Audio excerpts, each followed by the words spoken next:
Well, the adventure continues. This is the other door. I wasn't going to film doing the other door because I figured it would be much the same. I knew the other door was a bit rotten, but there you go.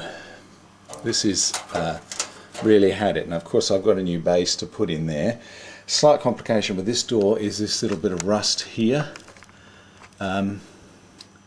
So what I'm going to have to do is make a new section. I won't make the whole piece, I'll cut it off where it's sort of solid, and then I'll make a wooden mould of some sort and cut and make another one of those out of 1mm steel, which I have here in the shed. So this door is going to need a lot more TLC than the other one by the looks of it, and it's going to take more time than the other one, which took quite a lot of time. So that's it anyway. You can see what happens even in a dry climate like Arizona. And this door didn't have any lining on it. Somebody had taken the interior trim off it, which I think probably exacerbated this rust, this moisture that's got into it. And then the inside of these doors is really not painted very well from the factory. They've just literally given a blast of primer in there. You can see some of the original black on the bottom of that, but no paint there, really no paint underneath here at all. So that certainly, of course, hasn't helped. So the work continues on the second door, and this is a section I've cut out here. As you can see, very rusty, and I've made a new piece here which I'm going to fit in just there and just weld in a minute. These little holes I've punched with my hole puncher so that I can plug weld this together. I made this just really by using two wooden moulds like that. I'm just, if I can get that around the right way, it'd be good. Where are we? Like that. Okay, so that's really all I've done to beat that together, is just hammer that around there and beat the other one over the vise. You have to, I put a little tuck in there, little nip, because when you do a curve like that by hand, it tends to want to sort of push this section in slightly and you get a slight bow in there. So that's the new piece that's going to go into there. So hopefully this door will probably give me as much trouble as the last one, but that piece actually does fit quite well. So I'm going to weld this one in, and then here is the new bottom, which I'm going to put in there. I have tried the door on the car, and the fit's not bad. There's a few little tweaks and things I'll have to do, but this is where I'm up to with this one at the moment. When I tried this other door on, the fit wasn't too bad, but the front edge had quite a gap, and it was an uneven gap. Went from about 4mm to about 6, so sort of tapered from just under 1/8 of an inch to 1/4 of an inch, and I didn't like it.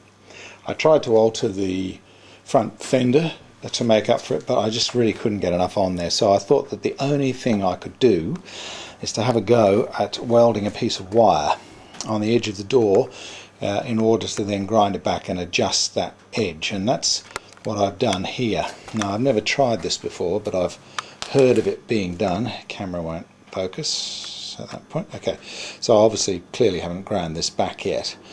So I've welded a piece of I suppose probably about 3mm, 1/8 of an inch wire along there, and then I'll grind it back and have a look. It actually was quite easy to weld, it's just a little time consuming.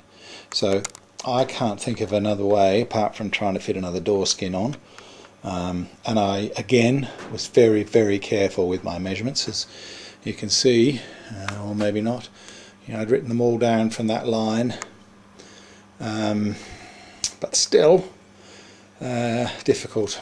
And of course the big problem is that I can't fit the door skin on to try it for size and then take it off again and alter it. I have to fit it on and try and get the size right before I fit it, and I guess professionals would be able to do that but it's a little bit beyond me. However, I think this will work quite well once it's all sanded back. Well, after much fiddling, a lot of patience, some red wine and the occasional beer in the warm weather, I've managed to get this door to what I think is a pretty good fit. The line down here is nice and consistent. There's a little bit of a dip here where I did the repair work on this front panel. I'm not all that happy with that, so we'll probably have a replay with that. But the line is consistent. The line across the bottom is also nice and consistent. It's not focusing very well, but there we go.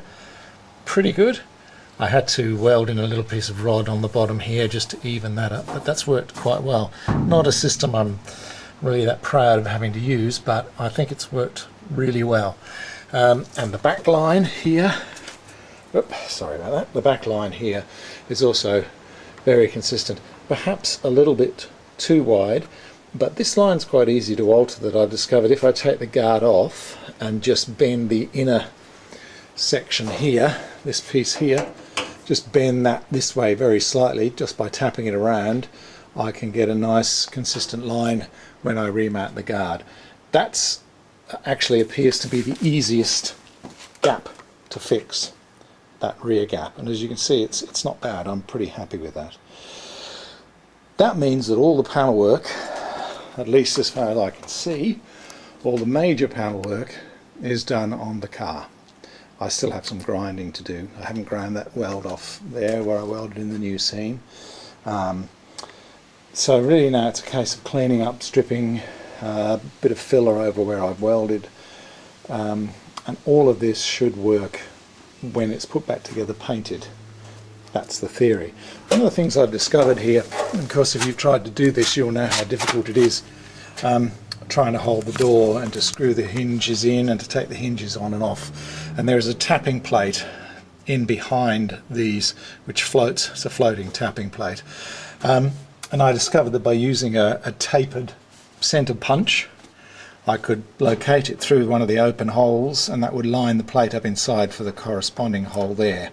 And then the same with the bottom and there. So a little tapered punch or drift of some sort is very, very, very useful, because these screws, unlike the ones in the MGA, don't have points on the end, and you can faff around for a long time trying to locate them.